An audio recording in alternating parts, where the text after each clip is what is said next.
Hello বন্ধুরা, wbporashona.com চ্যানেলে সবাইকে স্বাগত।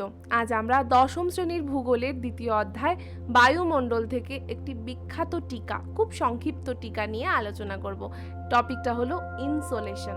তবে তার আগে জেনে নিই একটি বিশেষ বিষয়। wbporashona.com বাংলার প্রথম ডিজিটাল প্রশ্ন উত্তর সহায়িকা। পাঠ্য বিষয়ের বিভিন্ন প্রশ্ন উত্তর আলোচনা তোমরা যদি নিয়মিত পেতে চাও তাহলে প্লিজ আমাদের ডেসক্রিপশন বক্সের দেওয়ার লিঙ্ক থেকে ক্লিক করে ভিজিট করো আমাদের ওয়েবসাইট wbporashona.com এ।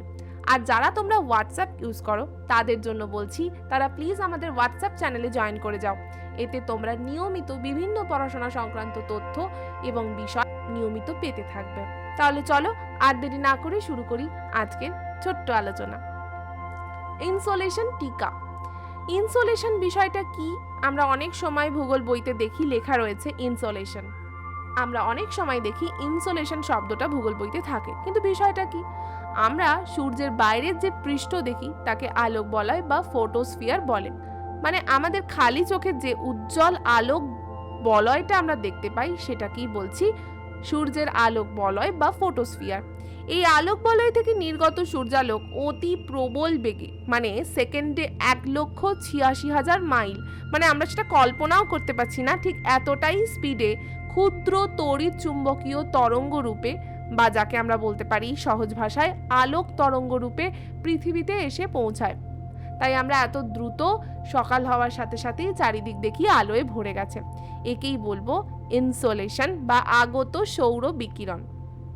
সৌর বিকিরণকেই কিন্তু ইনসোলেশন বলছি। এই ইনসোলেশন যে সকল নিয়ন্ত্রক দ্বারা নিয়ন্ত্রিত হয় সেগুলোকে জেনে রাখো। প্রথম হচ্ছে সূর্যালোকের স্থায়িত্ব।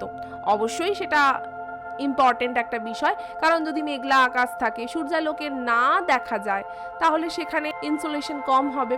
দিনের দৈর্ঘ্য, সূর্য ও পৃথিবীর মধ্যে দূরত্ব, আমরা জানি পৃথিবী ও সূর্যের মধ্যে দূরত্ব সবসময় 15 কোটি কিলোমিটার থাকে না, কখনো কমে কখনো বাড়ে। অপসূর অনুসূর অবস্থান রয়েছে পৃথিবীর, তো এর ওপর ডিপেন্ড করে কিন্তু ইনসোলেশনের পরিবর্তন হয়।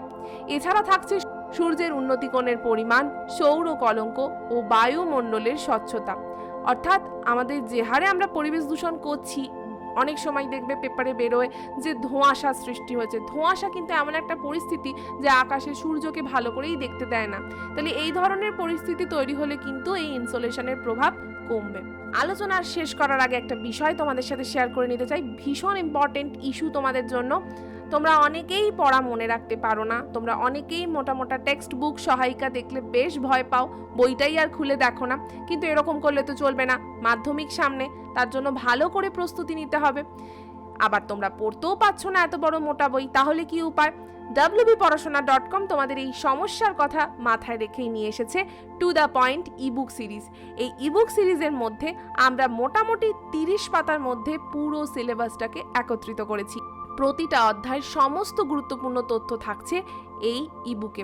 যে তথ্যগুলো তোমরা যদি ভালো করে পড়ে নিতে পারো, তাহলে পরীক্ষায় শর্ট কোয়েশ্চেন, VSAQ অথবা ধরো বড় প্রশ্নেরও কিছু ক্ষেত্রে উত্তর লিখতে বেশ সুবিধা হবে। তাই তোমাদের কাছে নাম্বার পাওয়া হবে এখন আর টেনশনের নয়, বরং আনন্দের। পাওয়া যাচ্ছে এখন 4টি বিষয়ের ওপর: ইতিহাস, ভূগোল, ভৌতবিজ্ঞান এবং জীবনবিজ্ঞানে। আরও জানতে তোমরা ফোন করতে পারো স্ক্রিনে আসা নাম্বারে 9614581033। আর যারা সরাসরি এক্ষুনি পারচেস করতে চাও তারা আমাদের ডেসক্রিপশন বক্সে দেওয়া লিঙ্কে ক্লিক করো আর ডিরেক্টলি ভিজিট করো আমাদের পেমেন্ট পেজে।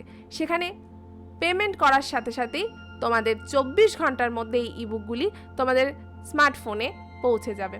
আজকের আলোচনা শেষ করলাম এখানেই। আরও প্রশ্ন উত্তর তোমরা বিনামূল্যে পড়তে এখনই ভিজিট করো আমাদের ওয়েবসাইটে। আর যারা আমাদের চ্যানেলটাকে সাবস্ক্রাইব করোনি তাদেরকে তো সাবস্ক্রাইব করতে হবে, না হলে এই ধরনের ভিডিওর নোটিফিকেশন পাবে কি করে? অনেক ভিডিওই মিস হয়ে যাবে। তাই প্লিজ সাবস্ক্রাইব করে পাশে থাকা বেল বাটনটা ক্লিক করে দিও। আবার দেখা হবে অন্য কোনো পর্বে।